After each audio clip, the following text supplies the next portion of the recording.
G'day, have I got a story for you? Check the disclaimer.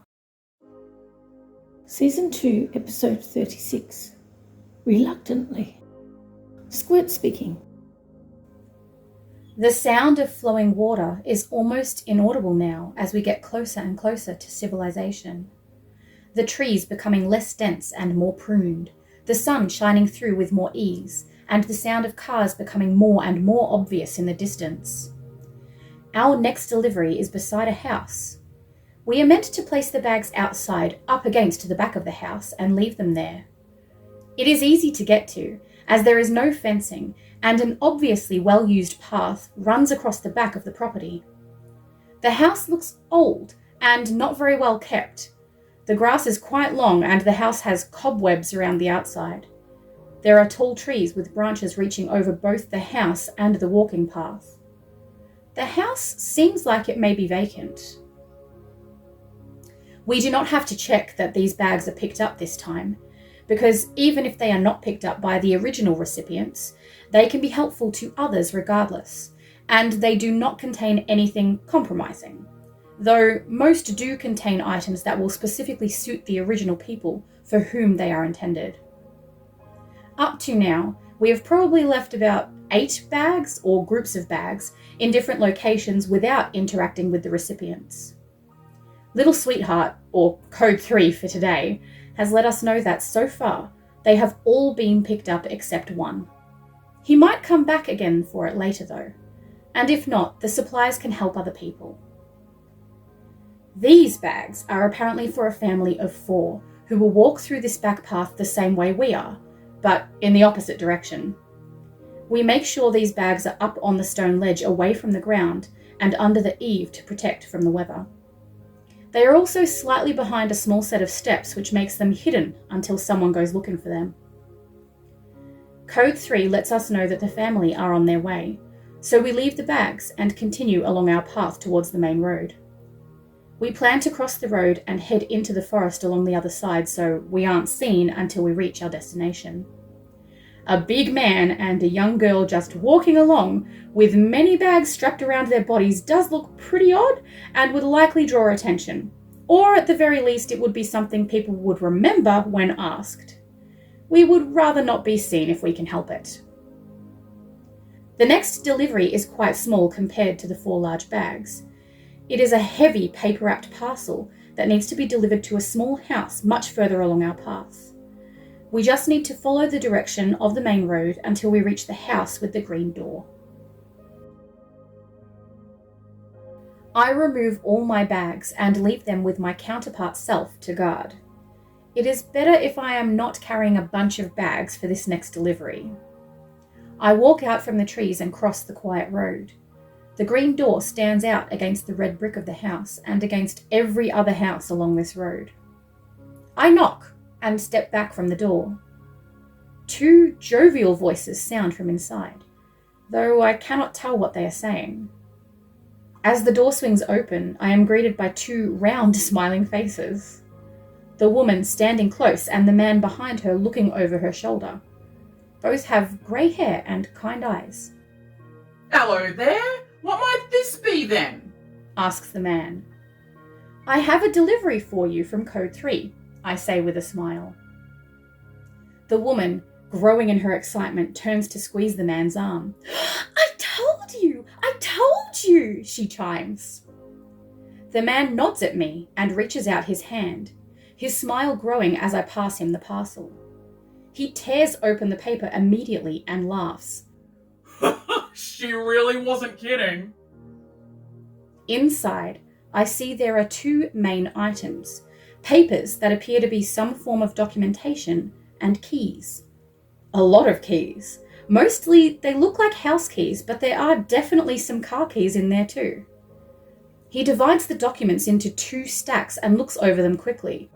Well, they are all here. His expression growing slightly more serious as the woman seems to be half dancing, half bouncing. I told you, she chimes again. It is everything we need, everything they need. I almost can't believe it. Tomorrow then, love. he says as he wraps his arm around her shoulders. Tomorrow, she replies with a nod. Thank you so much, she says to me as he gives me a wink. Have a nice day, I say, as I turn to skip back to the trees across the road. I must look kind of funny, a random girl just appearing out of the trees with a parcel, and then after delivery, skipping back with nothing into the forest again. Though, after talking with a voice in their heads who just proved she is real, maybe I look completely normal. We have no more deliveries now, even though my counterpart self and I are still carrying a huge amount of bags. Our next destination is actually more of a pickup. Daniel speaking. I'm sitting in the dirt. Maybe it's where I belong. I look down at my legs, not one bit of skin showing. How long have I been wandering? I'm not sure, maybe weeks now. My leg no longer aches. I think it's just numb now. I look at the stick I've been using to help me walk, with the bottom slowly being scraped away. It was a lot longer when I started out. The bush here looks uninviting, dry. There is nothing to eat, not even those sour lily-pilly berries. I look at the leaves on the bushes nearby, but with them so dry it's hard to tell what species they are. There are no bushland creatures here, no wombats, kangaroos, wallabies, quokkas, and I doubt a koala would bother with these trees, although they do look like gum trees. I wouldn't want to eat a gum tree leaf by mistake. I swallow. I'm surprised I still can. I'm so thirsty. Hungry and thirsty seem to be a constant state of being for me. I've been hungry and thirsty all my life. Well, they can no longer keep me in a room chained to a pipe. I am free for the first time in my life. I could barely crawl when I left, but after a few days of finding fruit trees and getting drinks of water from the duck pond at the park, I felt stronger, better than I have ever felt before. I tried standing like other people do, and tried to walk, but my leg, the one that had been chained for so many years, it was difficult. I found a stick to help me wobble along. It's better than crawling. I had to get away from the people who stared at me. I don't blame them, I must look terrible. And from the way they responded to seeing me, maybe I'm frightening to them. With my pockets filled with apricots and the lining of my shorts filled with lily-pillies, I walked, well, sort of hobbled, the way that I was directed. It was hard carrying the milk bottle filled with duck pond water. I knew I had to keep going. It was either go or wait until they found me, and then I was sure I would not be permitted to keep living. My parents often screamed at me that if I ever tried to escape, they would... Well, they can't do that if they can't find me. I have been hobbling for many days. At first I grew a bit stronger with the fruit to eat, but now, well, maybe I should have listened instead of ignoring the girl. When I ran out of fruit and water, she directed me to a bag. She said that it was for me, but I couldn't do it, I couldn't touch it. What if it was a trap? I hear a girl, you see. She speaks to me in my head. Not all the time, but she often advises me what to do. This started when I cried out in my mind for someone, anyone, to hear me. She did. I thought I was imagining her for a long time, but what she said, it was all true. Things kept happening. Things that she said. Eventually the day came when she stated that she had a plan for me, to be with good, kind people, and asked again if I wanted to escape. This time I changed my mind. This time, I reluctantly said yes. The steel cuff that had been on my leg for as long as I can remember, it fell off. It fell off. How did it do that? How did she do that? I still don't know. This girl, she is my only friend, although I don't quite trust her. I don't trust anyone.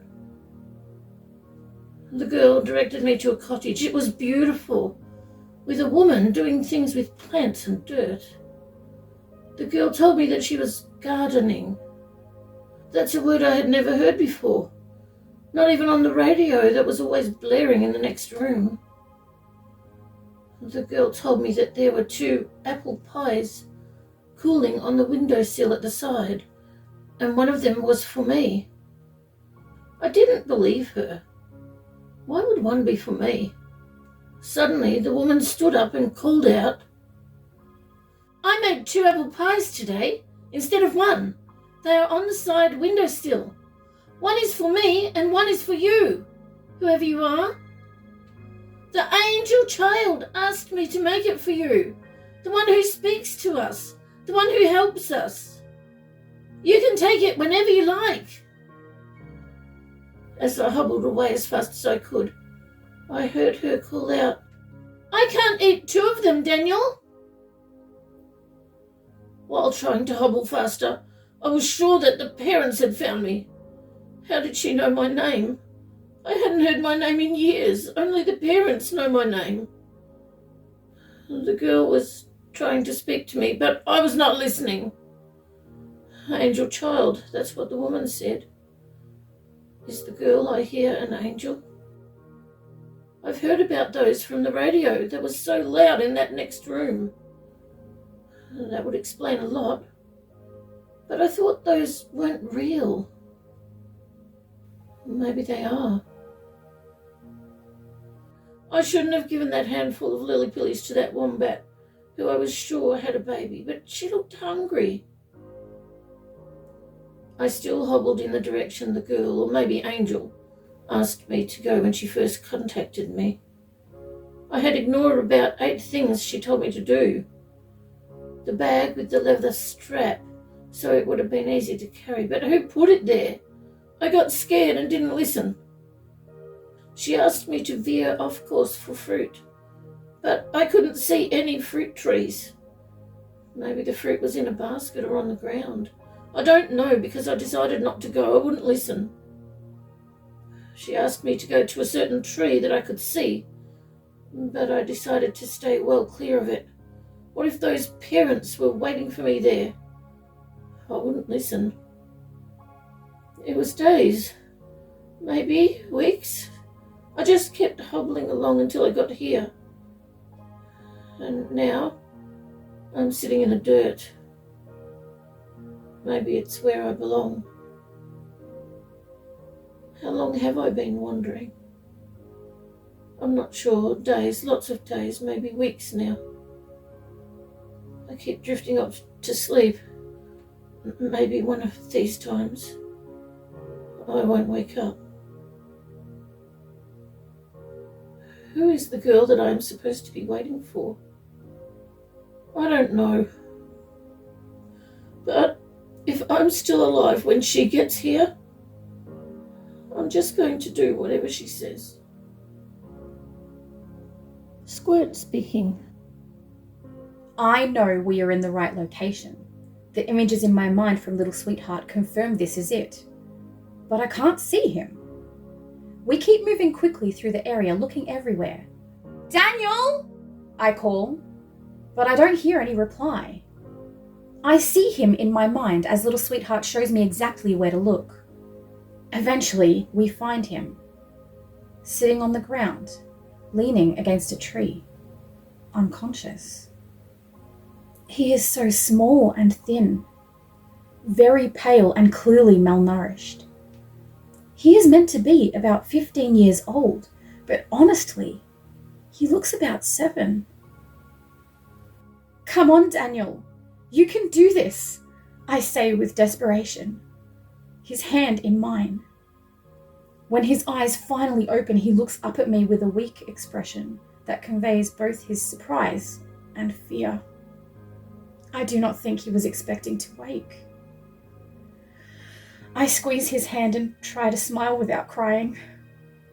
How could anyone allow someone else to get like this? His whole body is covered with dirt, and one of his ankles looks bruised. His face is so gaunt, with darkness all around his sunken eyes. His body is so thin and his grip is so weak. Thank goodness we arrived when we did. There is a bag ready for him, and a pouch of food for the journey. Little sweetheart let me know that he will need help to eat the food incrementally, nice and slow, so as not to overdo it. You need to try and eat slowly, I say, as I pass him half an apple from the pouch. He turns his head away from me and pulls his hand from mine as his body slumps in an awkward position away from me. His eyes keep darting in the direction of my counterpart self. My counterpart self responds by walking away from this area, sitting at a distance where we cannot see him. The girl is my friend, I explain. She helped me find you, Daniel. Everything she said is true. I again try to hand him half of an apple.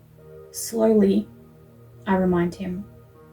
But he does not listen and eagerly consumes it very fast, followed by coughing and spluttering. I sit near him, careful not to make any physical contact and careful to remain within his line of sight. I am quite sure if he thought he were able, he would be running from me right now. I can see from his expression that Code 3 is likely talking to him in his mind, so I sit calmly and wait until she lets me know that it's okay to speak. Daniel speaking. I didn't think I would ever wake. This place in the dirt seems to be where I belong. A fitting end to a broken nobody. Alone might not seem like a good thing, but it is much better than where I have been. Alone, I am at least under my own control, able to sleep in the dirt, undisturbed. That is, until she arrived. I wasn't really sure if she would be real. I was told that she would find me, but I don't trust her. She keeps using my name. How could she know my name? She probably knows the parents and is trying to trick me. The girl is my friend, She explains. She helped me find you, Daniel. Everything she said is true. I guess she might know my name from the girl. That's right, I hear. I told her your name to help her find you. She was calling out for you, but you had fallen unconscious. Her name is Squirt. Squirt had given me food, but that was probably another trick. I'm just waiting for it to make me vomit or put me to sleep. She even has a big man right here, ready to take me back to them, ready to catch me if I try to escape.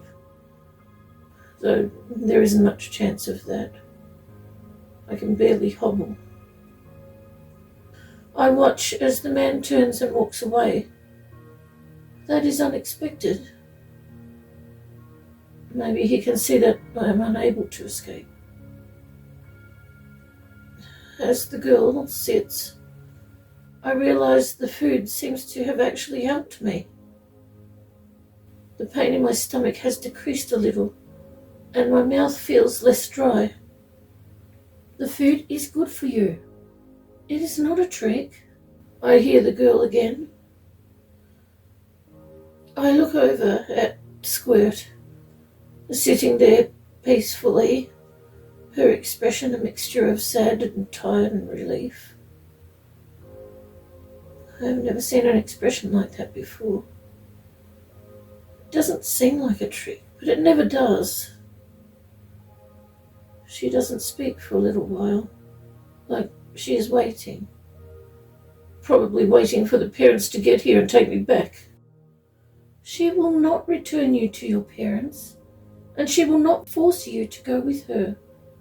It is your choice what you do. She is only here to help you. I don't know what to do. I cannot escape. My leg is numb and my stick is far too short to help me walk now. I guess I just have to do what this squirt person says. I don't want to.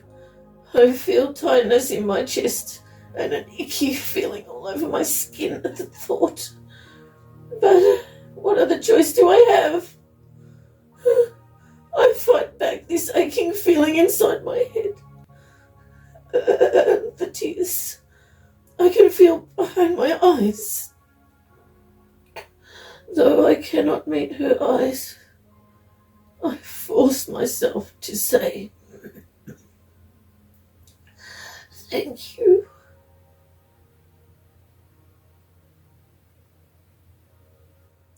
Thank you so much for joining us with a cuppa. We appreciate your company.